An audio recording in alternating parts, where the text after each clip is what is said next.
the Florida Writer Podcast, a discussion about writing and other things. Hello, and welcome to another edition of the Florida Writer Podcast with your host, Alison Nissen. And today I am lucky enough to be with Mark Crail. Mark, could you give us a 60-second elevator pitch about who you are and what you write? Sure. Thanks for having me, Alison. My name is Mark Crail, and I'm an old guy, but a new author. I'm in my 70s and just started writing because I was getting a little bored during the pandemic, and my job at Disney World was closed, so I decided to write a book. My first book is called Tales Out of School, published by Sea Hill Press, and it chronicles the rookie year of an elementary school teacher in rural Amish country, Ohio, in 1970. I was a teacher myself and then a principal and longtime school superintendent before I went to work in the education department at Disney. They say always write about what you know about. So I have a 4-book series called the Tales series. The first book, as I mentioned, was Tales Out of School, a rookie teacher, followed up by more Tales Out of School, same character who becomes an elementary school principal. The next book is called Super Tales Out of School, and it's about the same character as a school superintendent. And then I went to work at Disney in Animal Kingdom in the Animal Education Department. So the last book is called Wild Tales After School, or Out of School. And then most recently, completely unrelated to the first 4 books, I have a mother-in-law who just turned 100 years old, and I wrote a book, a novel, loosely based on her life, and it's called No Average Joe. So that's a little bit about me, and I'm late to the table becoming an author, but once I started, I got a bug for writing. Well, you and I seem to have some things in common. So in the early 70s, I was not a teacher, but I was a student in Reading, Pennsylvania, which is very steeped in Amish history. Right. So I find that kind of fun. Yep, that's right. And my books are set in Holmes County, Ohio, which is the epicenter of the Amish culture in Ohio. But I know exactly where you're talking about. And I added that element because people like you and I who grew up and know about the Amish, a lot of other people have some vague notion of horses and buggies and odd clothing and things like that, but people seem to be interested in Amish customs and religious beliefs and so on. So they're a big part of the book series. So while I grew up sort of Amish adjacent, let's just say, so right next to Lancaster County, Pennsylvania, yep. Which most people think of as heartland for Amish. So when you talk about being that it's you're a principal or a teacher, first year, the first book, which is a teacher, are you actually working with the Amish, or are you just working in Amish country? Just working in Amish country. Yeah, but I would say probably about 20% of the population in Holmes County, Ohio, is Amish country. So, you don't go anywhere without passing buggies and seeing Amish farms and dealing with Amish business people and things like that. But the character in the book teaches in a public school that wouldn't include many Amish students. most Amish students go to their own Amish schools. Well, this is so fascinating, and I am so much reminded of home in that, going to the farmer's market, for example, every Friday morning with my grandmother, and she would bring her basket, and we would pick out all the fruits and the vegetables and the homemade goods and the homemade meals that we could take home, sort of ready to eat. Fantastic pastas and pies. They were always made by the Amish, and stories of, how they would get to market. They would have to hitch rides and things in order to be able to get there, which is just fun. Yeah, that's right, and that matches my memories as well. Yep, it's a much different lifestyle, and I think it's kind of interesting for readers, and so some of the characters in the books are Amish, but most are what the Amish would refer to as English, meaning everybody who's not Amish. All right. And so the first 3 books are all in that same location? Yes, actually the first 4 books are all in that location. This character is from Long Island, New York. He happens to go to college at Kent State University. And you and I are of an age where we remember what happened at Kent State University on May 4th, 1970, and that was protests that led to the killings of 4 college students. So the university is shut down on account of the shootings and riots and so on, and the character has to go find himself a job, and he ends up in a little town called Walnut Creek, Ohio. Well, I love it. I actually went to college in Ohio too. So, but moving right along, are these stories autobiographical? Oh, no, I'm not going to say autobiographical, but are they more like memoir? Are they fictional? Are they a combo? Well, they are a combo. The books are novels, but many of the stories either happened to me or colleagues or friends of mine. And the neat thing about writing fiction is you don't have to stick to the truth, and you can embellish and use your writer's prerogative to embellish the stories and so on. But a lot of them are loosely based on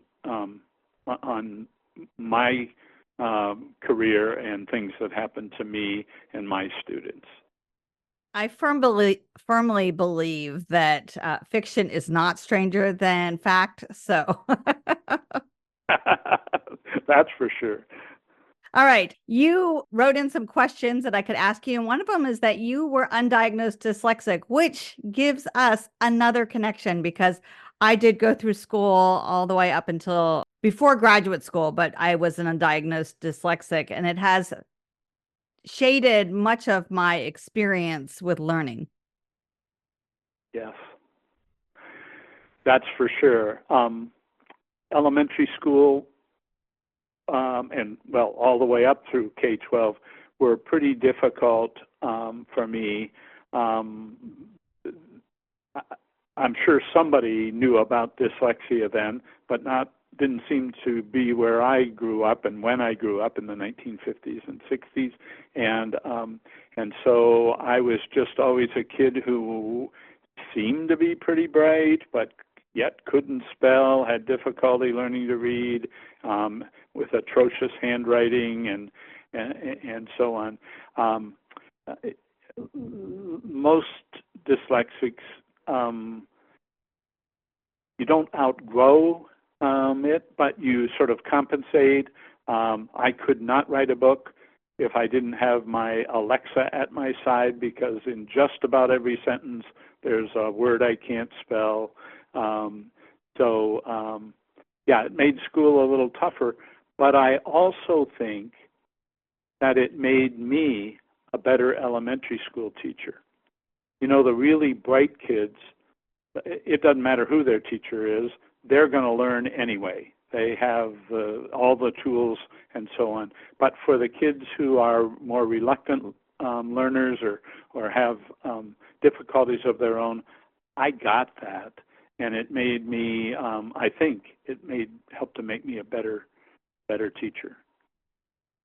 I always thought that having dyslexic was the reason I became a great problem solver. If I couldn't think of the word, couldn't find it in the dictionary, so back before spell check, if I couldn't find it in the dictionary, it forced me to find another word. And so I was constantly recreating, rewriting, and it's probably the single reason I became fascinated with the act of writing. And while writing a novel, writing a book is very challenging in and of itself, because you have to have an idea to start with, you have to see it all the way through completion, and there's a whole bunch of other steps with publishing. But the challenge of writing itself, finding the right words, and then finding the words that are next to, because you can't figure out how to spell it, how to find it in the dictionary. I'm sorry, if you can't spell it and you can't, like, I couldn't pronounce the words properly either. So then I couldn't find in the dictionary. Was it an A or an E or an O? I had no clue. And so I just would be like, all right, I'm going to change direction and just pick another word. Yep. And I get you 100% on that. And I guess by the time I was a young teacher, I knew that I struggled with things like spelling and so on. So I would just tell the kids in my class, hey, Mr. Crail isn't a very good speller and so on. Handwriting isn't very good. Susie, could you write that on the board? And kids were helpful, and I guess we hear stories about someone who is blind, for instance, but to sort of compensate for that, they sort of overdevelop their sense of hearing or touch or whatever. And I think when people are dyslexic, we find workarounds to get the job done. And I guess it does make you more creative and more of a problem solver. I never thought of that, but I'm gonna steal that idea. Yeah, I have a speech on that one. that red pen from my elementary through high school days was very significant in my life. So I totally appreciate the fact that you were able to understand and empathize with students. I did the same thing as a professor. I would tell people, I'm sorry if I can't pronounce your name and if I get the words wrong, but please correct me. And I would say a word that I want to put on the board, and I would ask them how to spell it. And granted, they're college students, but they would still get a kick out of me being like, no, it's this way. And then they would all spell it for me.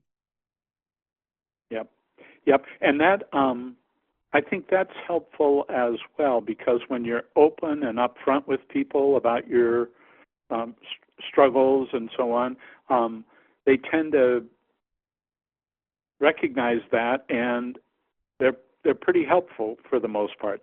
And I always did that throughout my career. My colleagues, my students, the parents of my students,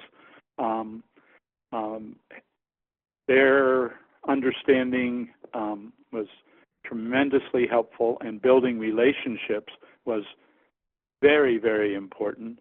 And I think it's those relationships that lead to success in any endeavor that someone is attempting.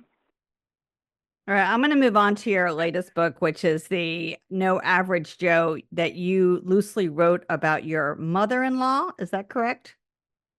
That's correct. She turned 100 years old on May 4th. Oh, may the 4th be with you. Yeah, that's right. All right. So tell me what it's like to write about your mother-in-law. Well, this was big fun for both of us. She is a storyteller.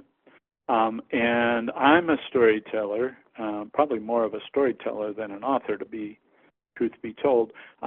But she does not see very well anymore, but her memory is sharp as a tack. So we started out with stories from her childhood, some of which I had heard previously, just from being in a part of her family for nearly 50 years as one of her son-in-laws. But we would talk on the phone, and one thing would lead to another, and she'd say, "Have I ever told you the story about?" And then she would relay that, and I'd be taking notes and putting things in my memory bank to use. I think we became a lot closer from all those conversations, and it was a lot of fun. I think for both of us to do this, and again we kept it. It's a novel, so I didn't have to strictly keep to the facts, but embellished as well. But I think it turned out pretty well, and it's been a hit with book clubs in my area and other readers who can kind of relate, because it's also, she was born in 1924, so her life story is really the history of the last 100 years, starting with the boom times of the 1920s, the Great Depression of the 1930s, World War II, a time when she got married and went to Germany with her GI doctor husband to serve there shortly after the war. The 50s, the Cuban Missile Crisis in the 60s, and having teenagers in the 1970s, and just on and on. It's kind of a history of America over the past 100 years. Well, Mark, you and our paths should have crossed, because my mom was a child. So let's just say 10, 11, 12 years old. And she lived in post-World War II Germany as well. Oh, my gosh. How about that? Well, this character was born in a tiny little town in West Virginia, Fayetteville, West Virginia. And there were not many opportunities, career paths or anything, for young girls, especially 100 years ago, and especially during a Great Depression, and especially in a tiny coal mining community. But she sort of bucked the odds and chose her own path. She became a pilot, and had these adventures, including Germany and so on. She had 7 children, 6 surviving, and it's a big, raucous family. Some people don't like their mother-in-laws much, but I got the greatest one, and it was a great project for both of us. We had good laughs, and it was a great time together. And she's even accompanied me at some of my presentations at book clubs and things like that. And she has a blast doing that. She's kind of a ham. Well, Mark, this has been such a fun conversation. How can people learn more about you and your books? Well, my publisher is Sea Hill Press out of Leesburg, Florida. My website is www.crailtales.com, and Crail is spelled Crail, and then Tales, Tales.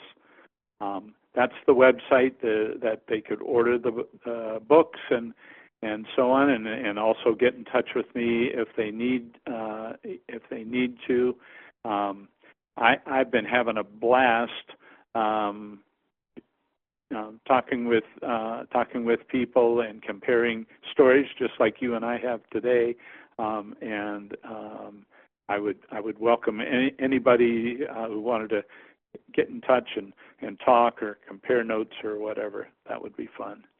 That's fantastic. Well, Mark, are you ready to switch to our rapid fire questions? I'm ready. What is your favorite meal to eat? Oh, I have an Italian daughter-in-law. I mean, not Italian-American, an Italian daughter-in-law. And her pasta dishes are unbeatable. So anything my daughter-in-law, Elisabetta, cooks would be my favorite meal of the day. And do you have a dream car that you'd like to consider someday? Oh, I'm a car guy and always have been. I've had a series of fun cars, little convertibles, an old Triumph, Toyota MR2. So I like cars, and my wife hates it, but I change cars as often as some people change socks. So right now I'd like to go electric, so some sort of a plug-in car would definitely be my next car. You've asked me a good question there. I love cars. And if you were to glance outside your window right now, what type of weather do you have? Well, I live in Central Florida, and it is early June, so it's going to be another hot day. Hopefully we'll get a little rain in the afternoon. It's sunshiny, and we love living in Florida for the weather. But June, July, and August are maybe not our favorite months to be here. People up north go south in the winter to enjoy some warmth, and we plan vacations in the summer to get out of Dodge and go somewhere a little bit cooler. Well, Marc Crail, thank you so much for stopping by. Well, thank you, Alison. I appreciate it very much. It was great to talk with you. You have been listening to another edition of the Florida Writer Podcast with your host, Alison Nissen. Alison out. Woo! We're all done. Okay. Thank you so much. That was fun. We do have a lot of connections. Marc Crail believes that it is far better to be lucky than good. And because of that, he claims to be the luckiest man in the world. Professionally, Mark struggled with dyslexia, but with the help of persistence, he became a successful teacher, principal, and superintendent. That success came about with a great deal of help from family, friends, colleagues, and students. He was able to earn a doctorate in educational administration because he likes to say he just kept showing up. Tales Out of School is Mark's first novel. Mark and his wife, Jane, have been married for over 45 years. They have 2 sons, 2 daughter-in-laws, and 2 granddaughters. Discover more at seahillpress.com. For more information about the Florida Writers Association, visit us at floridawriters.org. Until next time.